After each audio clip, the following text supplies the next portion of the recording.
जय हिंद फ्रेंड्स, कैसे हैं आप लोग। आई होप आप लोग अच्छे होंगे और मस्त होंगे। मैं क्लास 10 का साइंस पढ़ा रहा था और साइंस में भी फिजिक्स का पहला चैप्टर प्रकाश का परावर्तन। ठीक है, तो प्रकाश के परावर्तन में मैं पढ़ाते पढ़ाते आ चुका था दर्पण तक। कहाँ तक?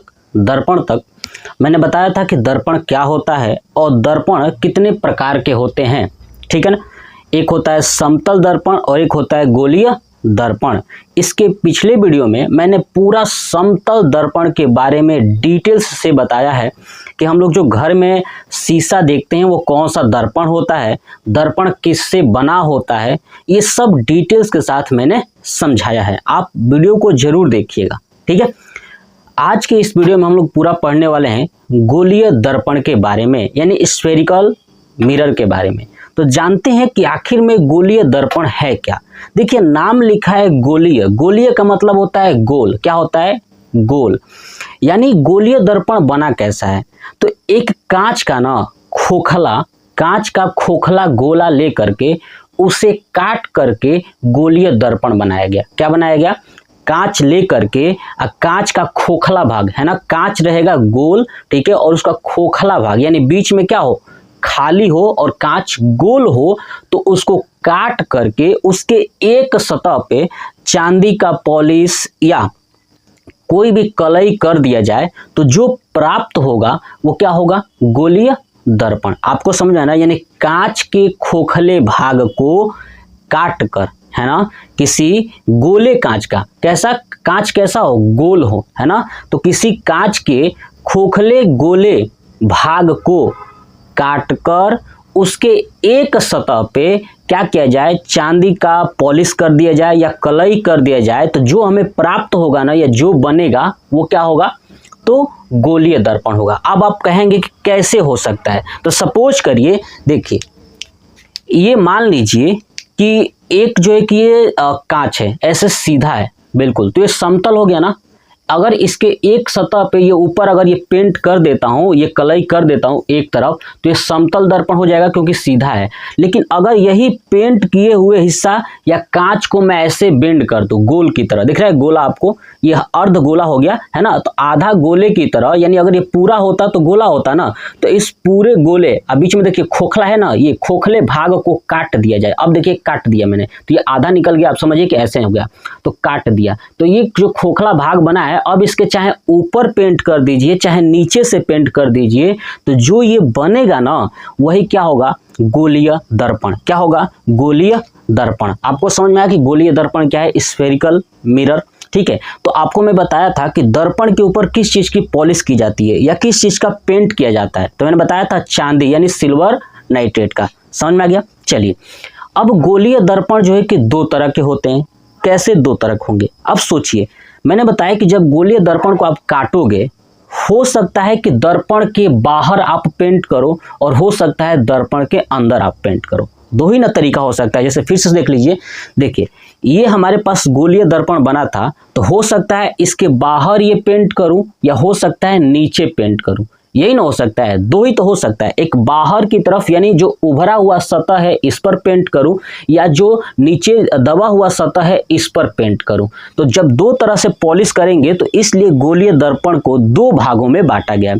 एक होता है अवतल दर्पण जिसको बोलते हैं कनकेव मिरर, और दूसरा होता है उत्तल दर्पण जिसको बोलते हैं कन्वेक्स मिरर। बात समझ में आ गया? ठीक है, अब समझिए कि कनकेव मिरर क्या होता है और कन्वेक्स मिरर क्या होता है। तो इसको समझाने के लिए मैं पिक्चर के थ्रू आपको समझाता हूं, लेकिन उससे पहले चलिए जो मैंने डिफिनीशन लिखा हुआ है गोलीय दर्पण का वो भी देख लेते हैं। देखिए, गोलीय दर्पण यानी स्फेरिकल मिरर क्या कह रहा है कि यदि किसी कांच के, है ना, कांच के खोखले गोले को काटकर, है ना, खोखले गोले को काटकर उसके एक सतह पर चाहे ऊपर चाहे नीचे चांदी की पॉलिश या कलई कर दिया जाए, तो जो प्राप्त दर्पण होगा ना, वो क्या होगा? गोलीय दर्पण होगा। क्या होगा? गोलीय दर्पण। गोलीय दर्पण दो तरह के होते हैं। एक होता है अवतल यानी कनकेव मिरर, एक होता है उत्तल दर्पण यानी कन्वेक्स मिरर। देखिए, अब आप देखिए यहाँ पे पिक्चर, इस वाले पार्ट को भूल जाइए, है ना, इस वाले पार्ट को भूल जाइए। देखिए ये आपको दिखाई दे रहा ना, ये ये गोला है कि नहीं, है ना। अगर मैं इस चीज को पूरा अगर ऐसे मिला दूं, ऐसे गोल कर दूं, तो ये गोलीय दर्पण हो जाएगा ना। देख लीजिए गोलीय दर्पण, तो गोलीय दर्पण का ये कटा हुआ भाग है कि नहीं है ना। अगर ये पूरा होता ऐसे ऐसे गोल, तो ऐसे गोल होता, इसको काट दिया गया है, तो ये गोलीय दर्पण का ये कटा हुआ भाग है और क्या है, खोखला है। अब आप इसमें देखेंगे कि इसमें कहाँ किया गया है, अंदर की तरफ कलई किया गया है। अंदर की तरफ क्या किया गया है, पॉलिश किया गया है। जो ये आपको ये लाइनिंग दिख रही है, ये वाली लाइनिंग ऐसे ऐसे करके, है ना, ये वाली लाइनिंग, इसका मतलब कि कलई किया गया है। क्या है ये पॉलिश, है ना, ये पॉलिश सतह है। कौन सा सतह है, ये पॉलिश सतह है। और जिधर पॉलिश नहीं हुआ है उसको बोलते हैं परावर्तक सतह। याद रखिएगा क्या बोलते हैं, परावर्तक सतह। परावर्तक सतह यानी पृष्ठ भी बोलते हैं। बात समझ आ गया। जिधर पॉलिश किया गया है वो पॉलिश सतह है, और जिधर पॉलिश नहीं किया गया है वो परावर्तक सतह है। तो देखिए इस दर्पण में आप देखेंगे कि अंदर की तरफ, यानी ये दर्पण झुका हुआ है, ऐसे है, तो अंदर की तरफ पेंट किया गया है, अंदर की तरफ, इसलिए ये उत्तल दर्पण है। आज जिस दर्पण में बाहर की तरफ पेंट किया जाएगा वो हो जाएगा अवतल दर्पण। क्या हो जाएगा, अवतल दर्पण। देख लीजिए इस दर्पण में बाहर की तरफ पेंट किया गया है, तो बाहर की तरफ क्या है, ये पॉलिश सतह। क्या है, ये पॉलिश सतह। ये क्या है, पॉलिश सतह। और जो अंदर की तरफ जहां पे सतह में कोई भी पॉलिश नहीं किया गया है, ये क्या है, परावर्तक सतह। क्या है, परावर्तक सतह। बात समझ में आ गया, ठीक है। नाम भी याद रखिएगा पिक्चर के साथ साथ। अब देखिए, तो जब अंदर की तरफ पॉलिश किया जाएगा तो वो होगा कौन सा, उत्तल दर्पण, और जब बाहर की तरफ पॉलिश होगा तो वो होगा आपका अवतल दर्पण यानी कनकेव मिरर। बात समझ में आ गया। तो चलिए अब देखिए इसमें क्या क्या है पिक्चर में। अब आपको दिखाई दे रहा है कि एक तरफ से ये प्रकाश की किरणें आ रही है, और जो परावर्तक सतह है, परावर्तक सतह के किसी बिंदु से टकरा रही है ना। ये प्रकाश की किरण जा रही है और इस परावर्तक सतह के किसी बिंदु से टकरा रही है, और टकराने के बाद दूसरे दिशा में क्या हो जा रही है, परावर्तित हो जा रही है। दिख रहा है ना, परावर्तित हो जा रही है, दिख रहा है आपको। यानी ये है जो प्रकाश की किरण आ रही है, इसको बोलते हैं आपतित। क्या बोलते हैं, आपतित किरण। क्या बोलते हैं, आपतित किरण। और जो दूसरे तरफ परावर्तित हो रही है इसको बोलते हैं परावर्तित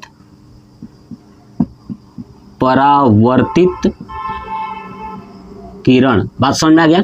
ऐसे ही इसमें है, जो ये प्रकाश की किरण आ रही है ये है आपतित किरण, ठीक है।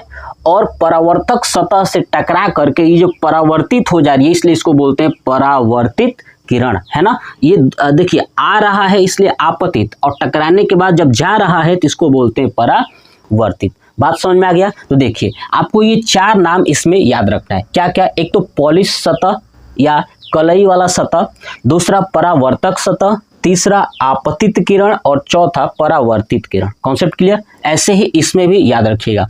अब आपको क्या याद रखना है कि अवतल दर्पण में हमेशा बाहर की तरफ होता है कलई, और उत्तल दर्पण में अंदर की तरफ। लेकिन बच्चों को याद ही नहीं रहता है, अवतल उत्तल में घुस जाता है और उत्तल अवतल में घुस जाता है। चलिए तो मैं इस चीज को ना आपको बहुत ही आसानी से याद करने का एक कॉन्सेप्ट समझाता हूँ। समझिए, उत्तल दर्पण में क्या है कि अंदर की तरफ है, और अवतल में क्या है, बाहर की तरफ है। तो देखिए अब हम किसी को कुछ बोलते हैं ना, तो जब भी हम उत्तल देखिए, उत्तल को ना उत्तर याद रखिए। यानी जो भी प्रश्न आपसे पूछा जाए तो आप क्या देंगे, उत्तर देंगे कि नहीं देंगे। तो आप जब भी उत्तर देंगे ना तो दिल से देंगे, अपने अंदर से देंगे, क्योंकि आपको पता है। बात समझ में आया। यानी जब भी आप उत्तर देंगे तो हमेशा दिल से, अपने मन के अंदर से देंगे, ठीक है। तो क्या याद रखेंगे, उत्तल में अंदर, यानी उत्तल दर्पण में अंदर की तरफ, है ना, अंदर की तरफ क्या होगी, पॉलिश होगी। बात क्लियर।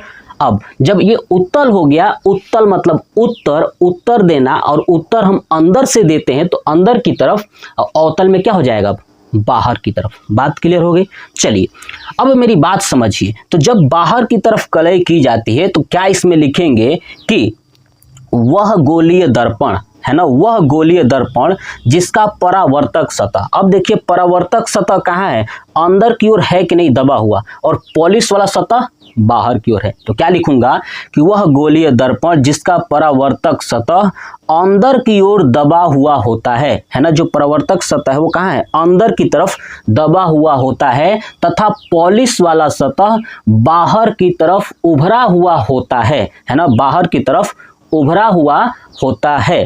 ठीक है, वह अवतल दर्पण होता है। वह क्या होता है, अवतल दर्पण होता है। ऐसे ही उत्तल दर्पण में लिखेंगे कि वह गोलीय दर्पण जिसका परावर्तक सतह बाहर की ओर होता है और पॉलिश वाला सतह अंदर की ओर होता है, उस दर्पण को उत्तल दर्पण कहते हैं। बात क्लियर हो गई। चलिए अब उसके नीचे स्टार पॉइंट करके आप क्या लिखोगे, सुनिए कि जब, अब आप देखिए अवतल दर्पण में क्या होता है, ये प्रकाश को ना, देखिए अगर मैं बात करूं, आप मेरे हाथ को समझिए, ये हाथ आपको अगर पीछे की तरफ पेंट है बाहर की तरफ, तो कौन सा दर्पण है, यही बताया था। अंदर होगा तो अंदर यानी दिल से देते हैं, उत्तर तो दिल से देते हैं, उत्तर मतलब उत्तल है ना, उत्तल उत्तल हो गया। जब अंदर की तरफ कलई होगा तो उत्तल, अब बाहर की तरफ होगा तो अवतल। समझ में आ गया। अब बाहर की तरफ ये कलई है। अब देखिए अगर मैं यहाँ से टॉर्च ऑन करता हूँ, देखिए यहाँ से ऐसे टॉर्च ऑन किया, देखिएगा ध्यान से, ऐसे टॉर्च ऑन किया तो ये टॉर्च ऐसे की तरफ जाएगा, है कि नहीं। देखिए ऐसे मैंने ऑन किया तो ये टकराएगी, टकराने के बाद ऐसे जाएगी। ठीक है, अगर ऊपर से ऑन करेंगे ऐसे तो फिर यहाँ से टकराएगी, टकराने के बाद ऐसे जा सकती है, हो सकता है कि ऊपर की तरफ जा सकती है, हो सकता है उधर ही जा सकती है। लेकिन अगर इसी चीज को थोड़ा सा उल्टा करके देखिए, अब कलई अंदर की तरफ करिए, बाहर से टॉर्च ऑन करिए, देखिए बाहर से ऐसे टॉर्च ऑन करिए, यहाँ से टॉर्च ऑन करेंगे ऐसे तो प्रकाश यहाँ से टकराने के बाद सीधे उधर निकल जाएगी। बात समझ में आ रहा है। देखिए ऐसे आया, इधर निकल गया, लेकिन अंदर की तरफ ऐसे करेंगे तो ये इधर की तरफ चला जाएगा। अब यहीं पे आप देखिए कि जो आपतित किरण है, ये वाली देख लीजिए, ये आपतित किरण है, लिख लीजिएगा, है ना, उस पे लिखवा चुका हूं, आपतित किरण। आपतित किरण आ रही है तो टकराने के बाद परावर्तक सतह से ऐसे जा रही है ना। ठीक है, तो ये हमेशा याद रखिएगा कि जो अवतल दर्पण होता है हमेशा प्रकाश को क्या करता है कि एकत्रित कर देता है, यानी एक जगह इकट्ठा कर देता है। कौन, अवतल दर्पण। और ये उत्तल दर्पण फैला देता है। क्या करता है, उत्तल दर्पण फैला देता है। याद रखिएगा कि प्रकाश को एक जगह इकट्ठा कौन सा दर्पण कर देता है, अवतल दर्पण। और उत्तल दर्पण क्या करता है, फैला देता है। मतलब सीधी सी बात है, कॉन्सेप्ट एकदम बिल्कुल क्लियर। मैंने बताया कि जब हम उत्तर देंगे तो दिल से देंगे और अंदर से देंगे, है ना, तो इसलिए अंदर की तरफ, और जब अंदर से देंगे तो खुल के देंगे। लो भैया जितना पूछना है उतना उत्तर ले लो।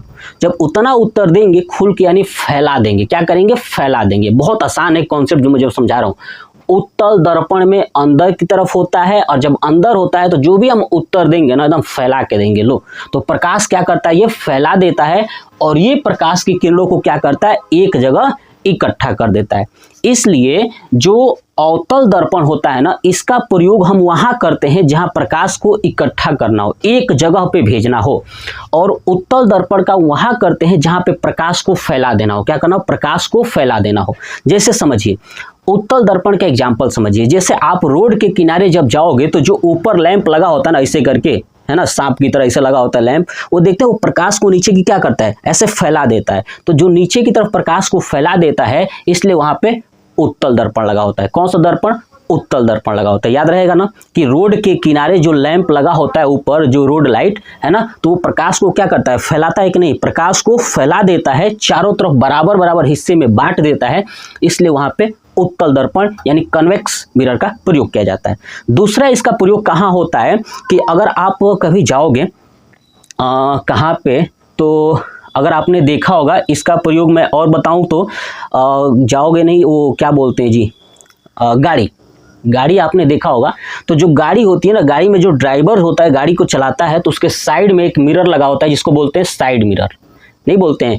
वहीं गाड़ी देख के पीछे बैक करता है और आगे जाता है तो पीछे वाली गाड़ियों को देखता है। तो एक्चुअली साइड मिरर में भी उत्तल दर्पण का प्रयोग किया जाता है। याद रखिएगा, गाड़ियों की जो साइड मिरर होती है उसमें उत्तल दर्पण का प्रयोग किया जाता है। इस उत्तल दर्पण का सिर्फ दो ही आपको प्रयोग याद रखना है, सिर्फ दो ही, और बाकी कुछ भी पूछे हमेशा कहिएगा अवतल दर्पण। बात समझ में, सिर्फ दो याद रखिए, उत्तल दर्पण में सिर्फ दो याद रखिएगा, और बाकी कुछ भी पूछे हमेशा अवतल। पहला क्या याद रखना है कि रोड के किनारे जो लाइटें होती हैं उसमें कौन सा दर्पण, उत्तल दर्पण।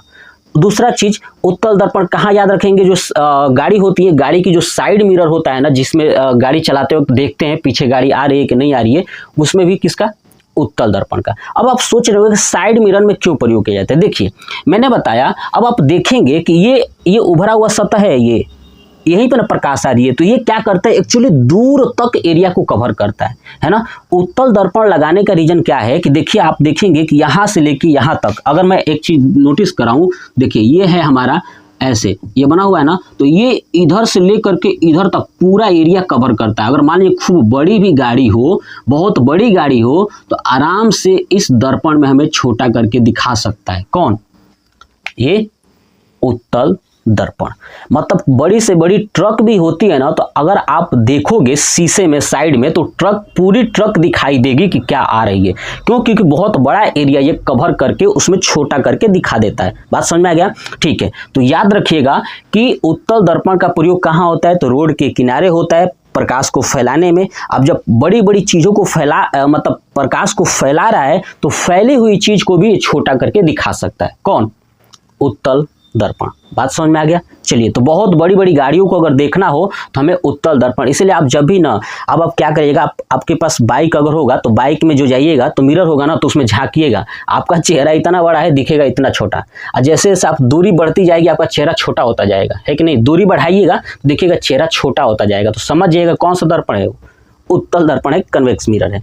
अब देखिए कनकेव मिरर यानी अवतल दर्पण का उपयोग कहाँ किया जाता है, तो समझिए एक एक चीज। पहले तो डॉक्टरों के द्वारा, जो आंख, नाक, कान, गला है ना, ये सब के जो डॉक्टर्स होते हैं ना, ठीक है, वो इसी का प्रयोग करते हैं अवतल दर्पण। क्यों, क्योंकि मैंने बताया कि क्या काम करता है कि प्रकाश को एकत्रित कर देता है। देखिए अब नाक में देखना हो, कान में देखना हो, तो कान में देखने के लिए डॉक्टर क्या सोचेगा कि भैया इसका प्रयोग क्यों करें, क्योंकि ये प्रकाश को एकत्रित कर देगा, तो जहां पे कोई गड़बड़ी होगी वहां पे प्रकाश रहेगा तो करेक्टली दिखाई देगा, ठीक है। अब आपने देखा होगा इसका प्रयोग टॉर्च में भी किया जाता है। किसमें, टॉर्च में। आपके घर पे टॉर्च होगा ना, उसको देखिएगा, जब आप ऑन करेंगे ना तो प्रकाश बिल्कुल एकदम सीध में जाएगा और एक जगह जाएगा। तो ये प्रकाश को एक जगह भेजने के लिए, एकत्रित करने के लिए अवतल दर्पण का। ऐसे ही सर्च लाइट जो हेड में पहनते हैं ना, आगे यहाँ पे टॉर्च जला होता है, सर्च लाइट होता है, एकदम देखते हैं प्रकाश बहुत तेज। यानी जो हम लोग घर में जितने भी लोग टॉर्च यूज करते हैं ना, सब में